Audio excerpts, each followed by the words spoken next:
La partida doble consiste en registrar por medio de cargos y abonos los efectos que producen las operaciones en los diferentes elementos del balance, de tal manera que siempre subsista la igualdad entre el activo y la suma del pasivo con el capital.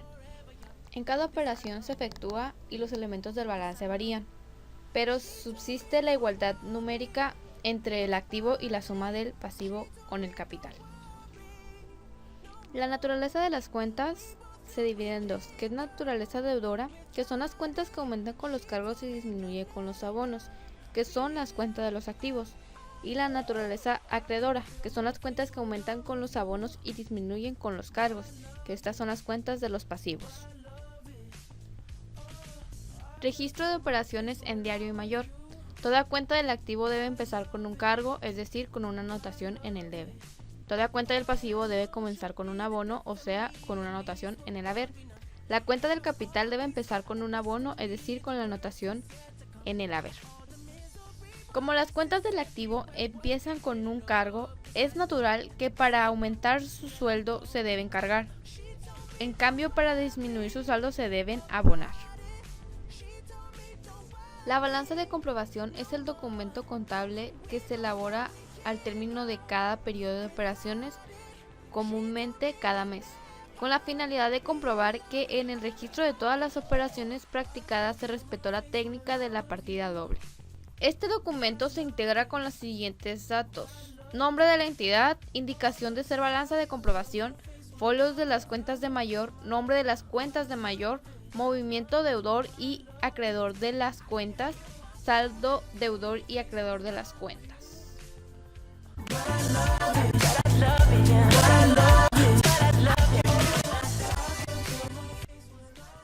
Las cuentas contables son el conjunto de registros donde se detallan de forma cronológica todas las transacciones que ocurren en un ente económico. Estas operaciones se registran en asientos de débito o crédito dependiendo del origen de la transacción. Los elementos de la cuenta son debe, haber y saldo. Debe se coloca en la parte izquierda de la cuenta y representa todo lo que entra al negocio o el motivo por qué salió algo. Haber es la parte derecha de la cuenta y representa todo lo que sale de la empresa o bien el motivo por qué entró algo. El saldo es la diferencia entre el debe y el haber. Si la suma de los débitos de una cuenta son mayores que la suma de los créditos, entonces se dice que dicha cuenta tiene un saldo deudor. Si por el contrario el total de los créditos es mayor que los débitos, el saldo será acreedor. Las reglas de cargo y de abono son: se debe cargar cuando aumenta el activo, cuando disminuye el pasivo y cuando disminuye el capital. Y se deben abonar cuando disminuye el activo, cuando aumenta el pasivo y cuando aumenta el capital. Debemos considerar las cuentas de capital o resultados. Aquí tenemos un ejemplo del libro diario, el cual representa el registro de los movimientos de una empresa, ya sea de lo que sale y de lo que entra y cómo es que esto se justifica. Teniendo ahora este ejemplo de la empresa que tenemos aquí, iniciamos el libro diario con la apertura. En la apertura se colocan del lado izquierdo las cuentas de activos y del lado derecho las cuentas de pasivos. En la primera columna se colocan lo que es el parcial, el debe y el haber. Segunda columna y tercera columna.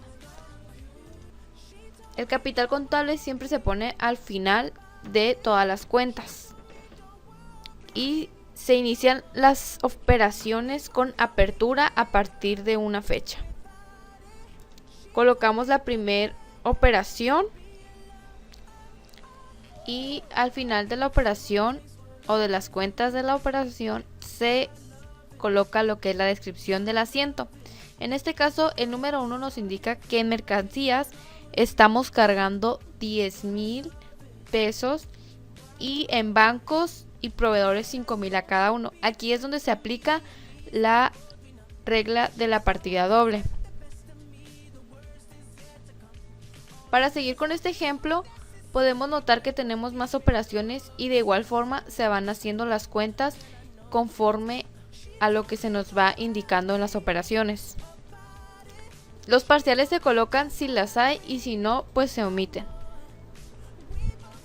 Para finalizar con el libro diario, ya que tenemos todos los asientos y las cantidades, ya sea en parciales, en debe y haber, al finalizar se hacen lo que son las sumas. Aquí lo importante es que la suma del debe y del haber siempre te den iguales.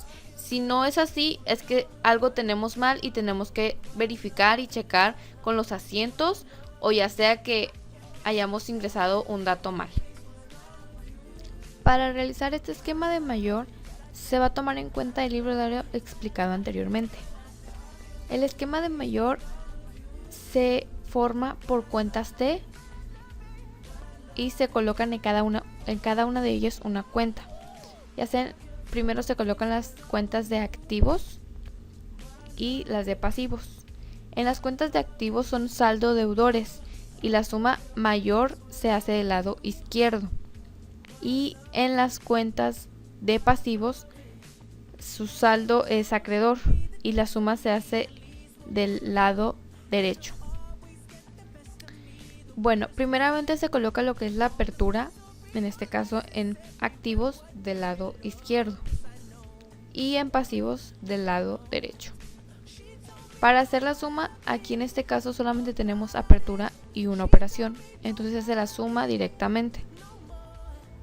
En este ejemplo de la cuenta proveedores tenemos en cargos solamente una operación que se realizó y en abonos tenemos apertura y aparte otra operación. Aquí en cargos solamente se va a bajar para poder realizar lo que es la suma de mayor. Aquí como tenemos dos valores se suman y para hacer la suma de mayor se resta este valor que es de abonos con el valor de cargos, que nos da el total. Se hace doble línea para cerrar esta cuenta y no se ve afectado de ninguna otra forma. De igual forma, pues se toman las operaciones y se hacen las demás cuentas T. Solamente si hay una operación se deja así y el capital contable en este caso pues también se queda como apertura. Bueno, yo les explicaré lo que es el balance de comprobación. Pues más que nada se utiliza para visualizar los deberes y haberes de cada una de las cuentas junto a sus saldos, ya sea para un deudor o acreedor, que de esta manera nos permite al estudiante o al contador poder establecer un resumen básico de un estado financiero. Pues bien, como observamos lo que es en el ejemplo, vemos lo que es un balance de comprobación que nos refleja la contabilidad de una empresa u organización en un determinado periodo. El balance va a actuar como base a la hora de preparar las cuentas anuales, que del balance de comprobación más que nada que nos permite confirmar lo que es la contabilidad de la empresa, que esté bien organizada. Entonces el balance como objetivo primordial es informar si están debidamente cuadradas cada una de las cuentas utilizadas en el libro diario, a registrar los asientos contables durante el ejercicio económico de la empresa. Pues mostrando los resultados, los saldos resultantes de cada una de estas cuentas, vamos a tener lo que es el deber y el haber. En el deber, de aquí lo que estos saldos que estamos sacando son del esquema mayor de lo que son las mismas cuentas T, de la caja, bancos, clientes, documentos por cobrar, etc. De estas, las sumas que se hayan dado son los que vamos a poner en el deber. En cuanto a lo que es del lado derecho, tenemos como en bancos, que es las sumas de estos, vamos a obtener lo que es un saldo. En este se va a poner en el haber, como se muestra aquí, que son los 32.400. Como otro, lo que vamos a ir colocando como están en las cuentas T, el deber y el haber, los tenemos acomodados de esa manera. El deber, pues del lado izquierdo, aquí como se muestra, se va a poner en el lado izquierdo, y en el haber se va a poner en el lado derecho. Para obtener lo que es la cuenta deudor, se va a pasar directamente, ya que aquí no está algún otro saldo con el cual podamos restarle. En cambio en este sí, son 74.200 menos 32.400, el cual nos da 41.800. Este es como deudor, ya que si fuera mayor el haber, sería un acreedor. Bien, cabe mencionar lo que es en el deber y en el haber. Al colocar todos estos saldos nos va a dar lo que es una suma total. En el haber también nos tiene que dar lo que es esta suma total, que tiene que ser igual al deber. Si no están iguales, estamos haciendo alguna suma o resta mal, o alguna cantidad que no hayamos colocado en el cual no esté dándonos lo que es la misma cantidad.